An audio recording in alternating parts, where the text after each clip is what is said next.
নমস্কার, আপনাদের সবাইকে পাপিয়ার হেসেলে সাদর আমন্ত্রণ। আপনারা সবাই কেমন আছেন? আশা করছি অনেক অনেক ভালো আছেন।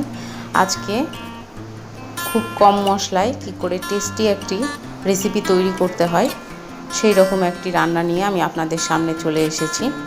তো চলুন রেসিপিটি শুরু করা যাক। প্রথমে এখানে আমি 4 পিস গাদার মাছ নিয়েছি। এখানে কাতলা মাছ, এটা আপনারা চাইলে যে কোনো ধরনের মাছ নিতে পারেন। কাতলা মাছের গাদার পিসটাই বেশ ভালো হবে, সেজন্য আমি এই পিসটা নিয়েছি। এখানে 4 পিস রয়েছে।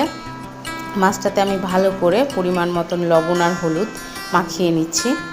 মাখিয়ে নেবার পরে আমি এটাকে মিনিট 10 মতন রেখে দিয়েছিলাম। এরপরে কড়াইয়ে তেল দিয়ে দিচ্ছি। তেলটা একটু বেশি পরিমাণে দেব, যেন এই তেলেই আমার মাছ ভাজা হয়ে যায় আর এই তেলেই তরকারিটাও করা হয়ে যায়।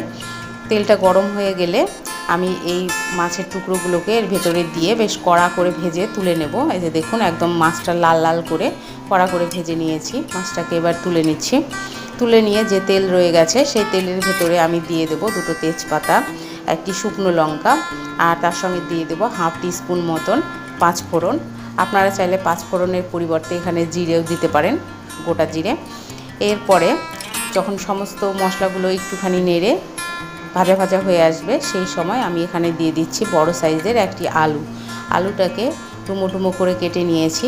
দিয়ে একটুখানি নাড়াচাড়া করেই আমি এখানে দিয়ে দিচ্ছি কাঁঠালের দানা।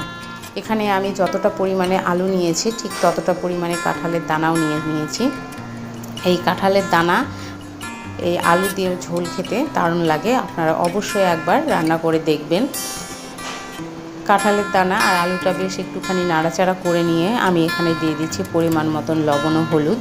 দিয়ে এই কাঁঠালের দানা আর আলুটাকে একটু ভালো করে ভেজে নিচ্ছি।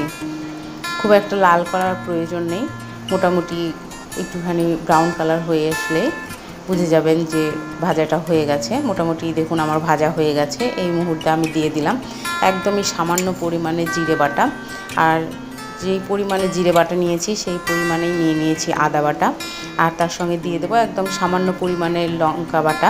এখানে শুকনো লঙ্কা বাটা আমি ইউজ করছি, আপনারা চাইলে শুকনো লঙ্কার পরিবর্তে যে কোনো লঙ্কার গুঁড়ো বা বাটা ব্যবহার করতে পারেন।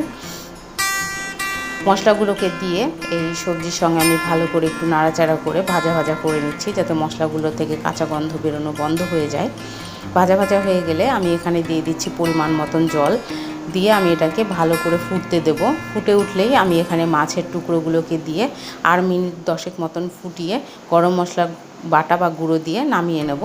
তাতে টেস্টি আমাদের এই কম খরচার বা কম মশলা দিয়ে ভালো একটি পুষ্টিকর খাবার রেডি হয়ে যাবে।